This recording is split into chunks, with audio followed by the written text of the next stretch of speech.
السلام علیکم ورحمۃ اللہ وبرکاتہ۔ ناظرین، استقبال ہے آپ کا ہمارے یوٹیوب چینل پر۔ ناظرین، سڑک پر نماز کی ادائیگی پر امام کو اور متعدد نمازیوں کو گرفتار کر لیا گیا ہے۔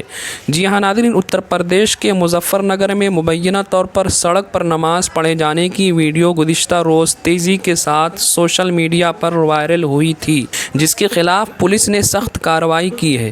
بتایا جاتا ہے کہ ویڈیو گزشتہ جمعہ کے روز کی ہے، جب نماز جمعہ ادا کی جا رہی تھی۔ اس معاملے میں پولیس نے اتوار کے روز جانکاری دیتے ہوئے بتایا کہ مسجد کے باہر سڑک پر نماز ادا کرنے کی ویڈیو وائرل ہوئی تھی، جس کے بعد کارروائی کی گئی ہے۔ تازہ ترین خبروں کے مطابق اس معاملے میں امام مسجد کو گرفتار کر لیا گیا ہے۔ پولیس کے ذریعے دی گئی جانکاری کے مطابق مظفر نگر میں ایک مسجد کے باہر سڑک پر مبینہ طور پر جمعہ کی نماز پڑھی گئی تھی۔ اس کی ویڈیو سامنے آنے کے بعد FIR درج کی گئی۔ اس معاملے میں ایک امام کو گرفتار کیا گیا ہے۔